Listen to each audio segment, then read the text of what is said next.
Counsel for the defense. Begin your questioning of the witness, please. Yes, my lord. What just happened?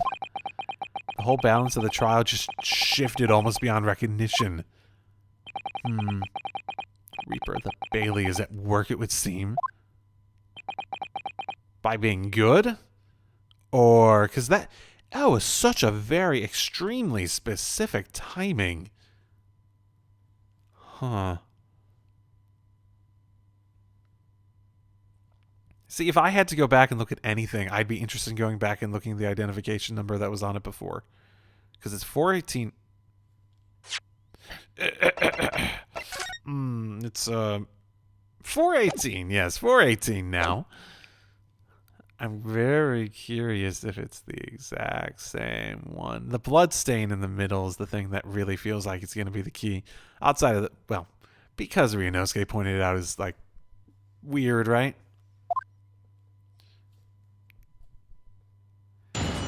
And so we begin again. Oh, I feel so long since it actually like had this testimony happen. Find a conclusive piece of evidence among the testimony. I'm sure we clinch the verdict we want. I think you're right. I have this niggling feeling. Something's bothering me, but I just can't quite put my finger on it. I do wonder how that would have played out if I, like, answered one of the other ones. Okay, so this actually is the part that feels weird.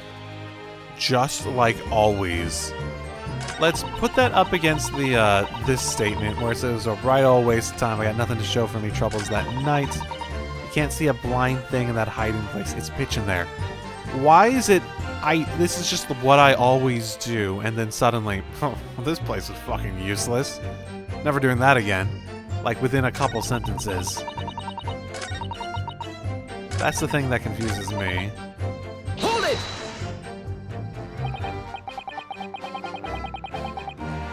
But I'm guessing they're... unless, like, yeah, based on this, I'm guessing they're not going to point out the like always part. I'm thinking that's a lot less consequential than it feels like it should be to me.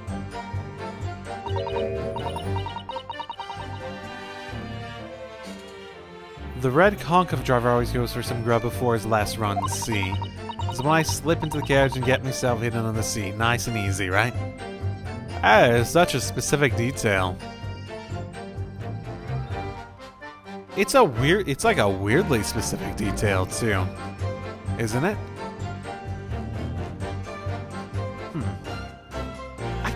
I don't actually think she's lying about it. That's such a weirdly specific detail. Your hiding place is storage and full equipment for the coach. No.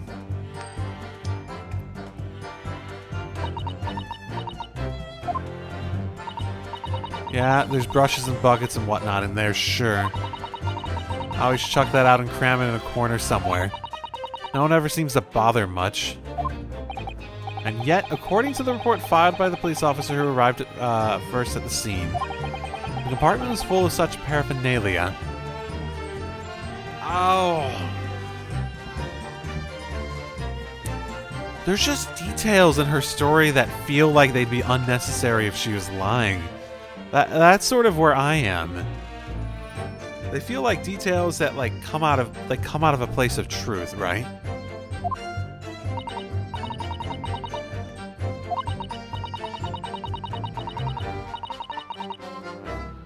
Right. I'm believing her. I gotta be honest. Any normal run the carriage ain't got no one in it for a while. That's when you come out of your hiding place and get away. Okay. Okay, so yeah, that clears up that confusion for me. She does normally do it. And it was just that she was being sat on that made it, like, sort of useless to actually try to do anything, right?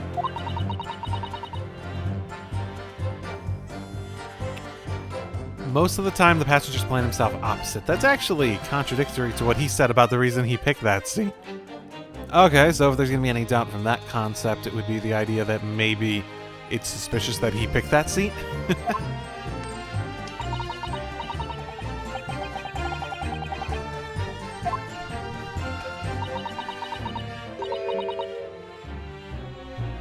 Ooh. So you saw... Defending got him or have the victim or been stabbed. What did you see? What are you gonna claim to see?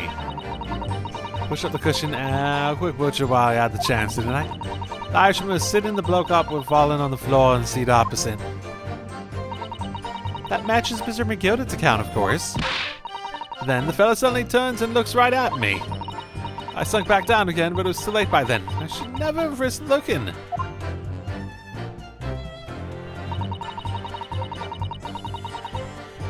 So this...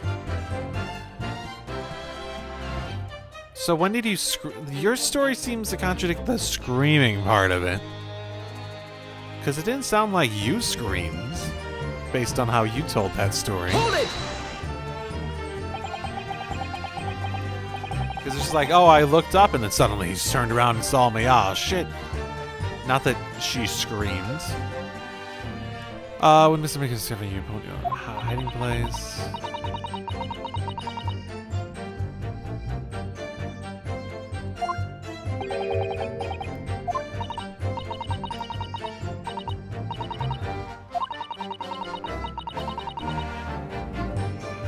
Oh. The carriage lurched up in the end and falling onto me. Awful. Well, my hands got covered in blood and made me feel sick as a dog. Oh, okay. Both her hands covered in blood. That must be what the rooftop passenger saw. After that, I believe you talked with Mr. McGilded for a while. Is that correct? You asked me some stuff. Wanted to know my name and what I was up to and all that.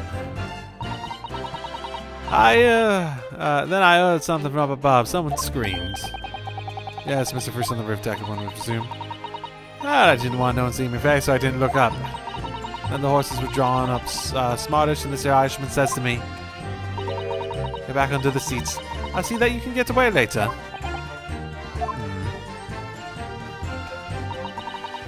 All 6 members of the jury decided the defendant was innocent. For one oh yeah, we're back to this. Okay. I didn't find any location to press or contradict. Ooh.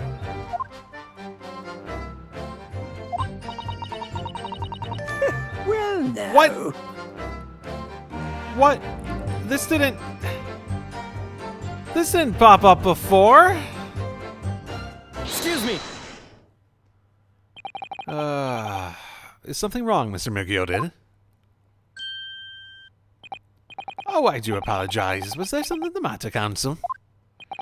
I'm just wondering if Mr. Lestrade's last comment made something occur to you, perhaps. You seem to be thinking something to yourself. Oh, no. It was nothing important. I was feeling bad for the poor lass, is all. I remember feeling desperate myself as a young lad shut up in the dark. It was terrifying, so it was. I see. Yes, I'm sure we can all sympathize. I mean, I'm still scared of the dark now. I don't know about yourself, but I find that darkness seems to make everything you hear so much louder as well. Oh, no. Yeah. I suppose it does, maybe. Mr. Lestrade? He's definitely trying to set a narrative. Did you hear something that night? Anything? An unusual noise, perhaps? Is he trying to coax something out of her, or... I thought it was the loud bang seemed really... I guess someone... I don't know. All I could hear was the Irishman snoring. Just don't need to tell the world to me, foibles, you little scamp. What a pity. If only Miss Lestrade had heard something, he might have given a vital new clue. Yes. What should we make of that last statement of hers? Feels profoundly important, or else we wouldn't have this chance. It's the only thing I found. I believe the statement just made by the witness is profoundly important. Profoundly important? But all she said was that she heard nothing. Yes, which is the profoundly important point. I'm almost sure of it. Oh, I'm almost sure I don't understand the inner workings of your Eastern mind, Council. Nevertheless, Ms. Gina Lestrade, you will supplement your formal testimony by repeating the last statement, please. What? Supplement? What are you on about? Don't give me all your fancy talk. I know what you're trying to do. Well, it won't work on me. That's right. Insult the judge. Always a good move. I was straining my ears to work out what was going on, but all I could hear was snoring. Okay, do we have anything? I don't think we actually have anything to...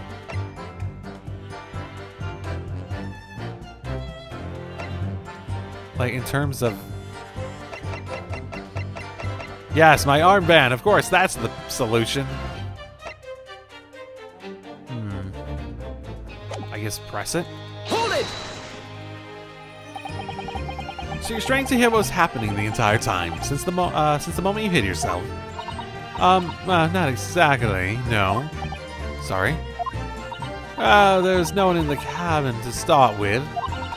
I could just push the cushion up and have a butcher's to see what would what. But then, when I saw Swell getting on, I had my head down so he didn't notice me. And Mr. Magoda sat on the seat which you were hiding, right? Would you Adam and Eve it, eh? What a mug! So then all I do is listen. Is he technically reacting? I don't know. It always has that icon. It feels like it's so obvious the times it has happened. But, like, how did I miss it the first time if it was that obvious? Is it like they react, but the second time I go through, they make it obvious? I actually have no idea. I was waiting to jump out there as soon as I heard him leave, see? But would he? Not likely. Even though we stopped in there, I never heard the door open. So I just had to stay put and listen to him driving his pigs to market, snoring like an old dog he was. Oh, that does seem significant.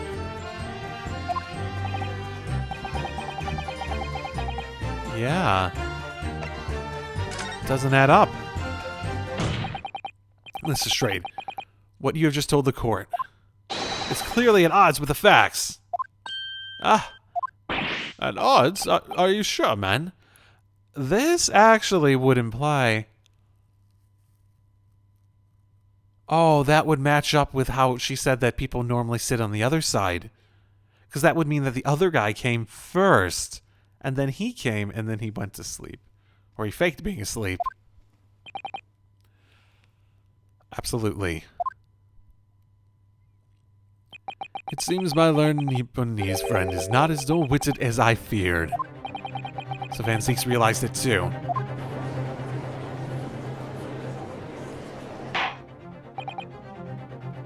Counsel, I must insist that you bolster your claim with evidence. Or some complicit party's name at the very least. Yes, my lord. I expect you to demonstrate the alleged contradiction to the courts. According to Miss Lestrade, while she was hiding in the omnibus that night, she heard nothing but the sound of Mr. McGilded snoring. But think, Ryunosuke, think! There's something else she should have heard.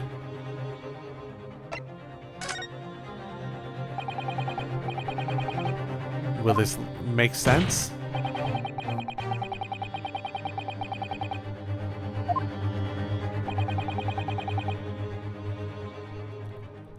So we remember that we said it was locked, right? There was knocks, no one else came in, but... Take that! Rice-fired mason? Yes, my lord. That sound that Miss Lestrade cannot have failed to hear is that of the victim, Mr. Mason, boarding the omnibus.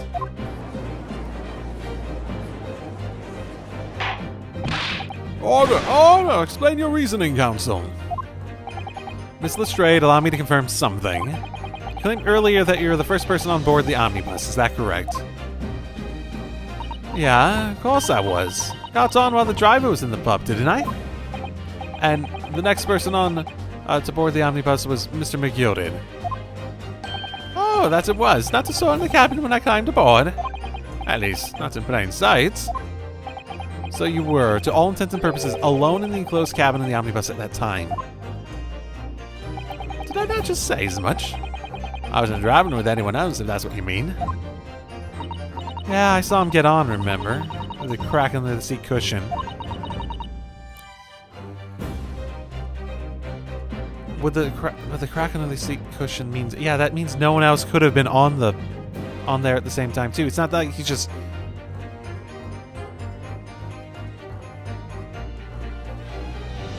Ooh. It's like a closed room mystery, right? And from what we've heard, the carriage made a number of stops after that on its onward journey. During which time, did you not hear the door opening or closing at all? Nah, never heard it. I guess someone got in another way?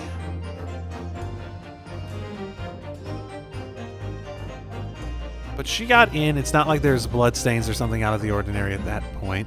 It's not like the body was just there at that point. The skylight? Is it openable? Could you...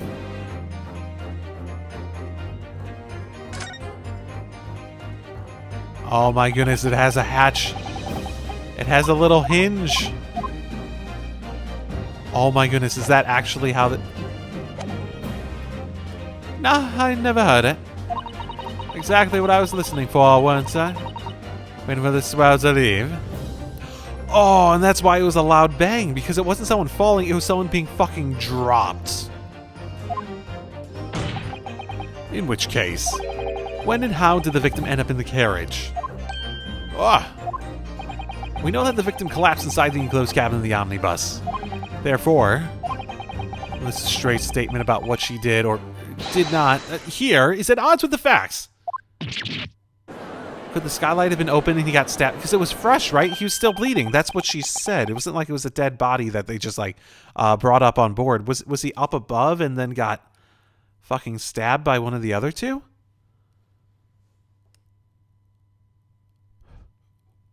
One of them what? Yes, this petty thief's statement was clearly flawed. Lord Van Zees? Yes? He knew. He knew all too well that there was an inconsistency in this Miss Lestrange's statement.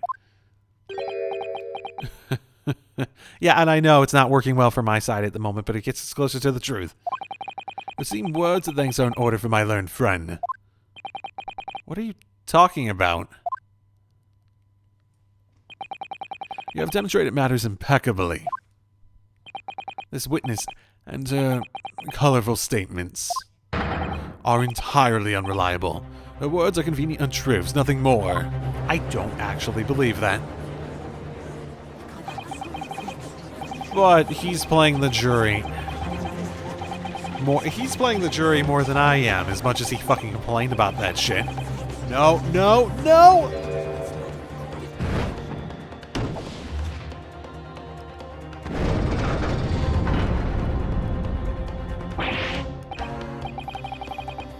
She didn't even say anything. I didn't want to judge the dear little mite just because she had some rather naughty ways. But I must say, I can't abide liars. Neither can I.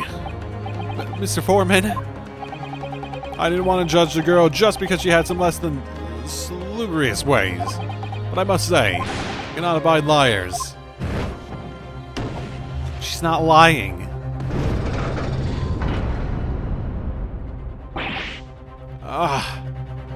Why would she lie about that? Like, what does she gain by lying? It's not even that... Ms. Naruto, there's 5 jury members leaning towards guilty. Who's left on our side, by the way? Well, your consideration for others is refreshing, my Nipponese friend. The considerable troubles you have spared me.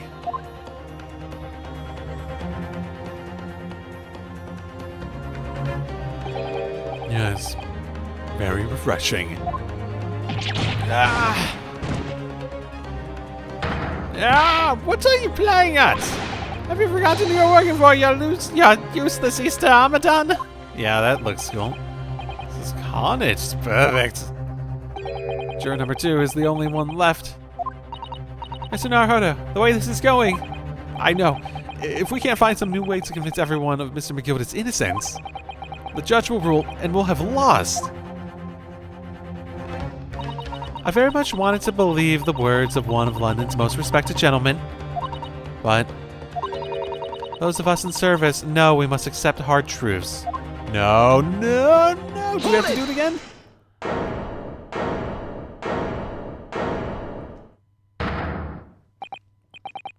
Yes, the witness's last statement seems to have revealed a critical inconsistency in her story. However, if we consider the possibility that her statement is in fact the truth, it may shed an entirely new light on the whole case. What are you saying? I'm sorry, sir. Whatever do you mean? Counsel, I will not tolerate you attempting to prorogue my adjudication. Explain yourself at once. When the accused boarded the omnibus on the night in question, the victim was nowhere to be seen. Subsequently, the carriage door was not heard opening a single time, as testified by the witness in the stand. And yet the victim's body was found inside the carriage. If this petty thief's words are to be believed, how do you explain the victim's miraculous appearance inside the cabin of the omnibus? I have an idea. I do have an idea. I do. There's only one way to explain how the victim came to be inside the carriage. There's another entrance. If the door wasn't open even once, then the only explanation is that the victim entered the enclosed cabin some other way. Objection! I wonder what new fantasy you would come up with in your blind panic. But behold, the omnibus is here for all to see. Only one side of the enclosed cabin is finished with the door. The other only has windows. Fixed windows which cannot possibly open. In short, there's no entrance to the other cabin than the door. Objection! But there could be. There's one possibility you haven't considered. Oh, really? Yes. One other way inside that isn't the door.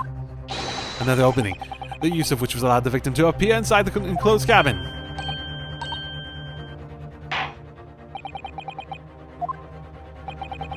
Prince will identify the location.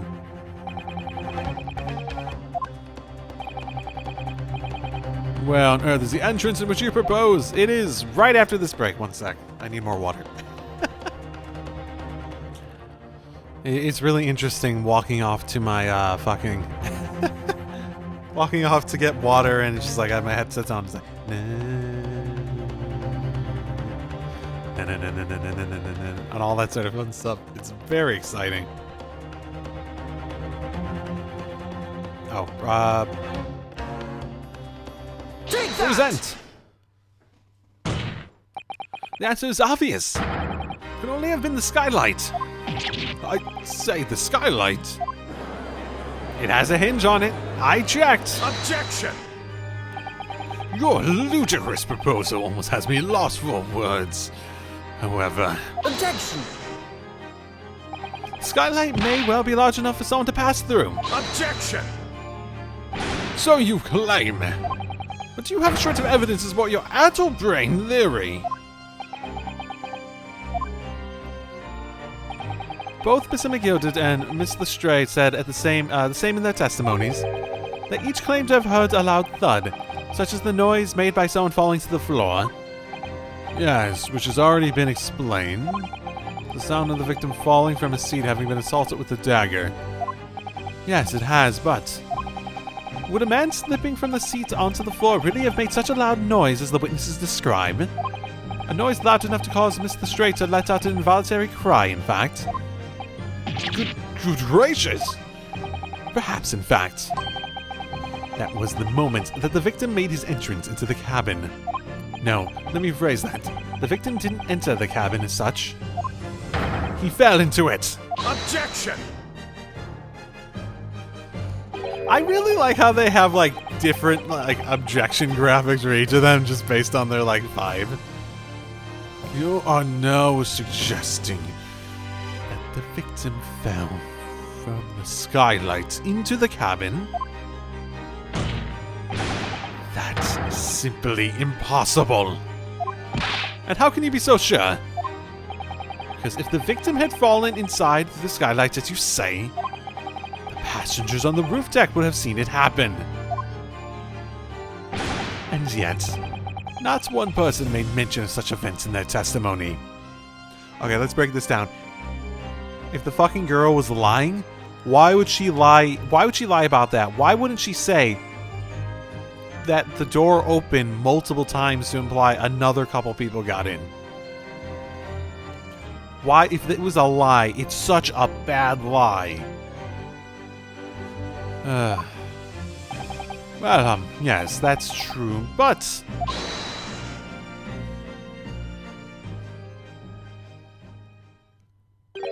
might a humble fella make a wee comment here? Mr. McGilded? To be sure now, the two fellas who were sat on the roof that testified afore said nothing of the victim falling through the skylight. But it seems to me, my lord, that is not so much a case of them not saying, but... It is a case of them being unable to say. What? I think perhaps the two fellas to be having something of a compelling reason not to mention what happened. Would you not agree, fine ladies and gentlemen of the jury? Ugh. Oh my goodness, surely not. I mean, it could be. Those two chaps on the roof, we need to hear from them again. You mean the ones who stuck that knife in the man were... Ah! Could be. Oh yeah, they're still here. Just what exactly are you insinuating here? You litherer! Oh wow. You rotter, you said! You rotter! What are you insinuating?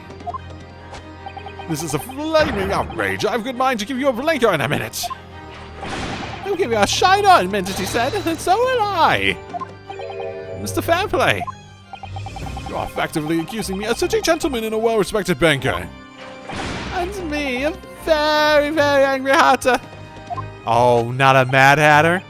Oh, you mad motherfucker. Suggesting that someone like me could have stabbed that man in the guts. It's just a disgrace. It's I protest. I protest in the strongest possible terms. That's right. I protest too. About you, you rotten scoundrel. Sort of love Mr. Mad Hatter. He might be my favorite. Him and the urchin girl. Order! It's not the time, witnesses. I will not permit this wanton invasion of the stand. Return to the anteroom at once. What? But this is a bad reason, my lord. It's outrageous. It's very hurtful, you know. My lord, if I may comment. Go ahead, Lord Van Zinks. It was the defense that incited this outburst from the witnesses. Well, technically it was a witness that incited it. My learned friend has seen fit to abandon all protocol and accuse the witnesses without proof. I accused no one. Accused? I never intended to. It seems, young Nibanese, that your command of the English tongue is wanting. I know I'm not great at English, but It's the only language I got. You propose to this court that the victim fell through the skylight from the roof deck of the omnibus. The hypothesis cannot possibly stand without the rooftop passengers being aware of the events. You have branded these gentlemen liars. You have intimidated their criminal guilt. You did the same to the criminal guilt would not. So you called the fucking pickpocket a liar. You were hyping it up. In all British courts of law, that is what is termed a baseless accusation. I know I was rash to put this idea forward without any actual evidence, but you can't just dismiss it without a second thought. What are we wasting time for? Get to the... testify! There's something fishy about that hat from the moment I laid eyes on the fellow. But I guess it's the jury who really matters, right? We have to see this matter through now, one way or another. There's filth or rubbish in our midst. We must dispose of it at once. Testify! Testify! Testify! Testify! Testify! Yeah! Gonna fucking go on a riot! What's happening, Mr. Naruhodo? Spectators in the public gallery they're in a complete frenzy. Mr. Fairplay, Mr. First. My lord? You will take the stand again and make another formal testimony in reference to the indictment brought by the defense. Yes. My lord. I didn't come here for this. I don't know who it could be, though. Neither of them feel like guilty people. He feels the guilt like the guilty one, though. Like, legitimately, this is really fucking well written for an Ace Attorney trial. It really fucking is. It's such a novel concept because it's always like, oh, there's that obviously evil person. They definitely did it, and we're defending the obviously evil person, and I don't think he did it, just based on what we've seen. Unless it's like a fucking grand old setup that he set up to pin it on these people. But it would have been so much easier to pin on them in like any other way and not involve himself, right? There's no time to think this through. All I can do is keep pushing forward. I guess there's also the knife element of it. If we're sure that it's his knife, is there a chance he fell and the knife was what's-his-face's? McGilded? Like he killed him, but like he wasn't the one to actually push it? So we don't have like a clear idea of who's at fault? And we don't have like judicial precedent to decide who's at fault in that situation? Especially when it's a matter of the gallows and you're not like splitting up blame? We're the only two people up on that roof deck, dead or alive, I can swear to that. If anything happened where we were sitting, don't you think one or the other one of us would have noticed? In any case, neither of us know the first thing about the victim. We had no reason to kill the man. The skylight was shut the entire time, I tell you. We couldn't possibly have opened it. If you're so sure the victim fell through the skylight, where's your proof? That is a good question. I don't know. But it does seem like the only possibility based on what we know and what I don't suspect are lies.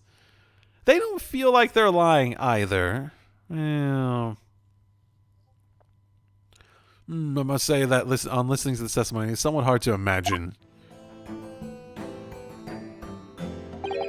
how either witness could have performed any malevolent act on this open rooftop deck without the other noticing forthwith. That's right, you see?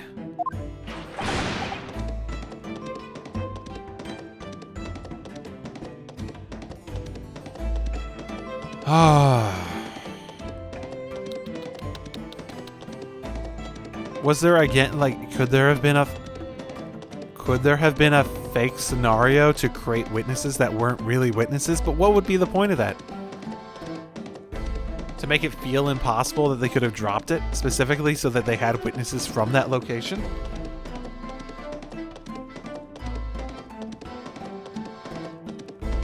It could also explain why we had if there was two different scenarios, one that was faked in order to create witnesses and one that was the actual time, that could still explain why we had two different contradictions on the why of what actually happened. And it also would have been a situation if they were up there, why the fucking Beppo could have like had a view on that happening, right?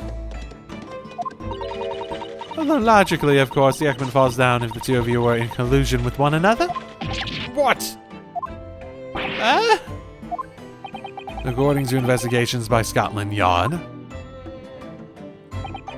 the two witnesses share no common dealings. Ha! I don't trust coppers any more than I trust the stinking rich. I mean, as much as that guy's like completely an asshole, I sort of agree with him on that point. Something doesn't feel right here. This trial's going in our favor, really. That's why I feel so uneasy. Because no one that's guilty is in the room at the moment, I think. Counsel for the defense, over to you. Your cross-examination, please.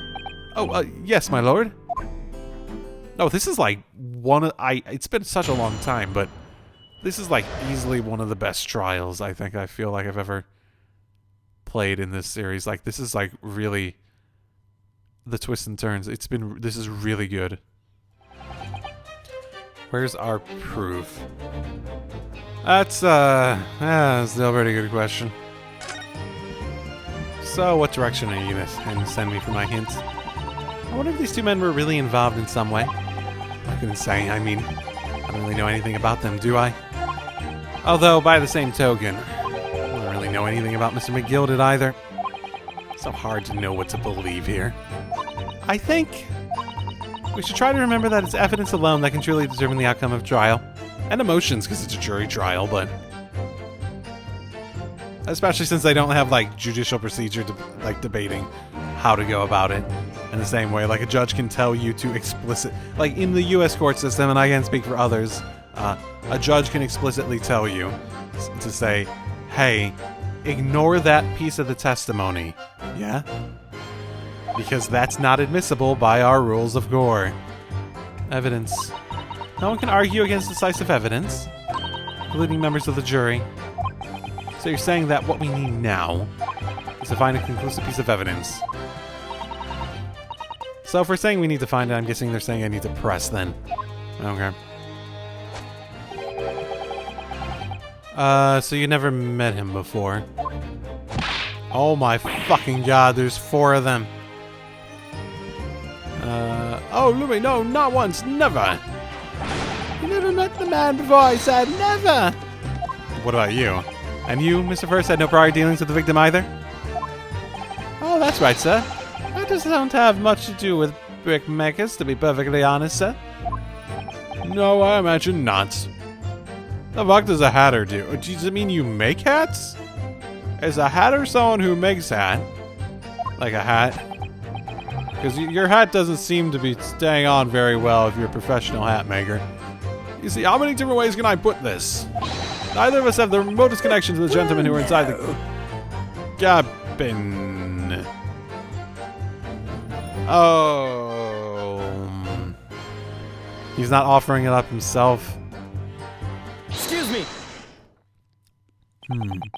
Mr. McGilded? Yes, counsel? What can I be doing you for?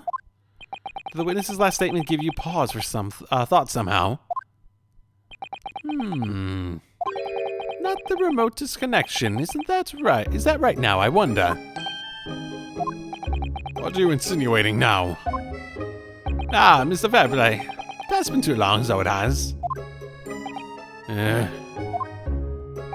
If I'm not very much mistaken, I believe it is fast approaching, is it not? Your payment date. I beg your pardon. You borrowed 20 guineas from me, sir. At an unconscionable rate of interest, you tricked me. It's extortion. Now, isn't that a touch of begrudgery, is it? The sort of begrudgery that might motivate a fellow to pass his crimes off on another.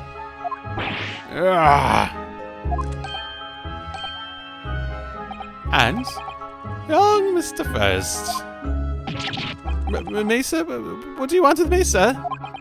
You do be making hats for a living, do you now? Oh my goodness, they do make hats, okay. That top hat slides about your head. Is that one of your creations, is it?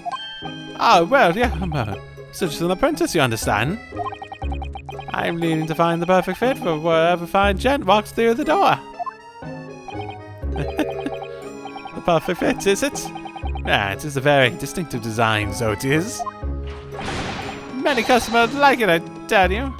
They like a distinctive touch. Customers, such as the thrice-fired mason. Oh, we do have people. Very distinctive touch indeed.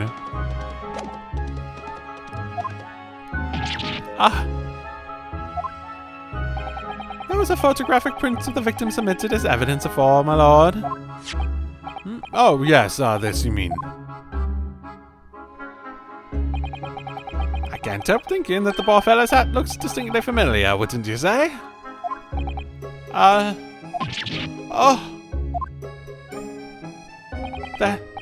That's one of my hats. That it is. So it seemed the brickmaster was a customer of yours. Not a customer, I wager. You could have had a wee quarrel with over the distinctiveness of the goods. Oh, no, sir. Absolutely not, sir. Well, there is nothing more to add.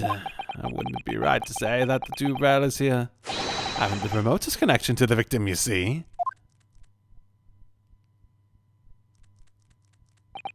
I rest my case. Mr. Chipmunk there. Oh, you little weasel. He's better at this than I am. He wouldn't have done poorly up here, I suspect.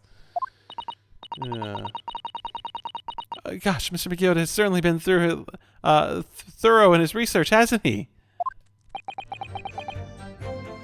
Almost like he knows way more than he should on the basis of not research.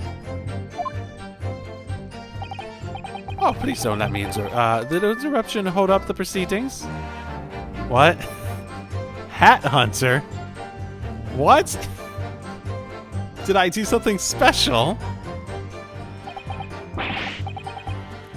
Right now it's shut fast light. Now, just like it was on the night.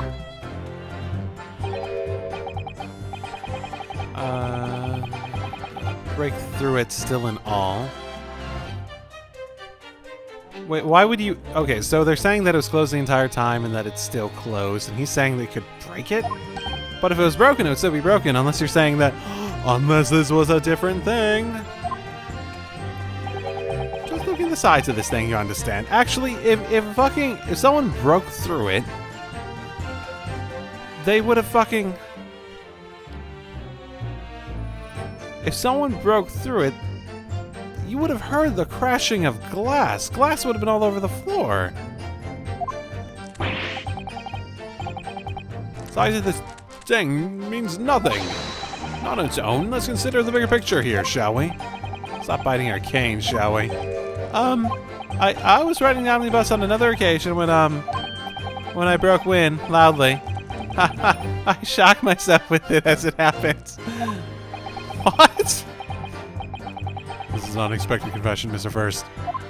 Oh, I just mean to say, well, the point is, tried to open the skylight, you see. Got it. Oh, just my luck, I couldn't make it budge. That was terrible. Everyone's looking daggers at me, sir, so I went right as a broke, I did. Are you expecting me to sentence you? I mean, maybe you should. No, sir. The point is, the skylight can't be open. I tried and tried when I was inside the cabin of shame. But you were inside. Okay. Excuse me.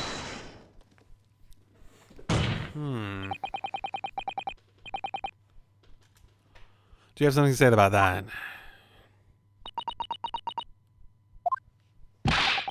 Miss Lestrade.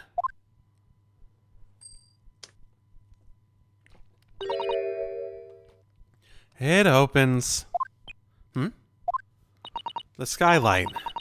That's what we're talking about, right?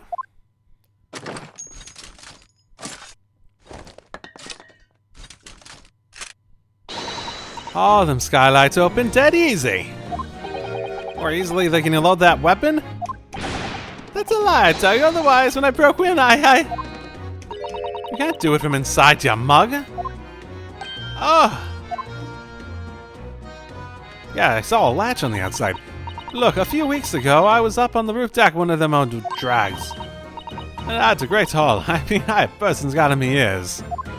Miss Lestrade, this is not the forum to be eulogizing on the subject of your criminal activities. I'll try to prove it, you motherfucker. Well, anyway, I had a bit of a scare. When I lifted the last spokesperson, he got wise to me. All four of them surrounded me, so I couldn't I couldn't off the bus and leg it. So what I did was I used the skylight, opened the catch, and jumped right through. What? Ah, the catch with the skylights is on the top side, so I can't open them from inside the cabin. The skylight opens from the roof deck. Yeah, I knew that. Because I looked. And I looked at that better than I looked at the drawer. Climb up to the roof of the omnibus at once and verify the window. I'm so happy we have this. It's just like fucking prove the point right while we're here. Oh, it's a slidey. Ugh. Oh, my hat! See? Oh, her credibility has gone up a bunch.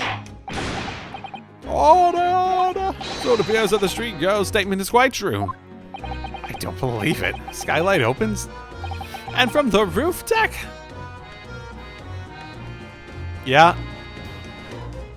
That's like not news to me and you're still going on about it. Mr. Narhona, this will be the clue we've been looking for.